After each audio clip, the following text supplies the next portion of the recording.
জামাত শিবির কিন্তু তাদের নাম দিয়ে ইলেকশন করে নাই, তারা কিন্তু আগে থেকে আংশিক আওয়ামী লীগ ছিল, ছাত্রলীগ ছিল। এই ছেলে মেয়েগুলো আংশিক ছাত্রলীগ ছিল, তারপরে আসলো, এসে ইলেকশন করলো কি নিয়ে? ইলেকশন করলো ঐক্যবদ্ধ শিক্ষার্থী জোট এই নামে। তো যখন নামটা, তারা এর আগে ছাত্রলীগ ছিল, তো এই নামে ইলেকশন করলো, তা তাদের পরিচয় নিয়ে একটা বিশেষ সমস্যা আছে। তো আমি ওই পরিচয়, যে পরিচয়টা তারা অকেশনালি দিল সবার জানার উদ্দেশ্যে, আমি সেটাকেই সম্মান জানাচ্ছি। তারা ওই ঐক্যবদ্ধ জোট হিসেবেই পাশ করেছে, আমি ওইটাই ধরছি। আমি এখানে জামাত শিবিরের কথা বলছি না।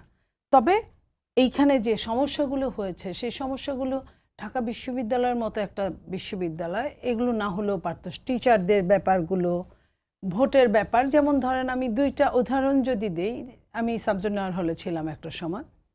সাবজুনিয়র হলের একজন নারী বলছিলেন, মেয়ে স্টুডেন্ট, সে বলছিলেন যে একটা আরেকজন প্রার্থীর নাম ধরে যে আমি তাকে ভোট দিয়েছি, সে শূন্য ভোট কিভাবে পায়? মিনিমাম তো আমার একটা ভোট পাবে, সে তো শূন্য ভোট পেতে পারে না। একটা কারেকশন ছিল, যিনি বলেছেন তিনি হচ্ছেন আশরাফা চৌধুরী, আশরাফা খাতুন। তিনি জিএস পদপ্রার্থী ছিল বৈষম্য বিরোধীর, কিন্তু পরে আবার যখন ঠিক একই সময় দেখানো হয়, আবার যখন রিচেক করা হয়, তখন দেখা যায় যে আবু বকর মজুমদার শূন্য না 124টি ভোট পেয়েছে।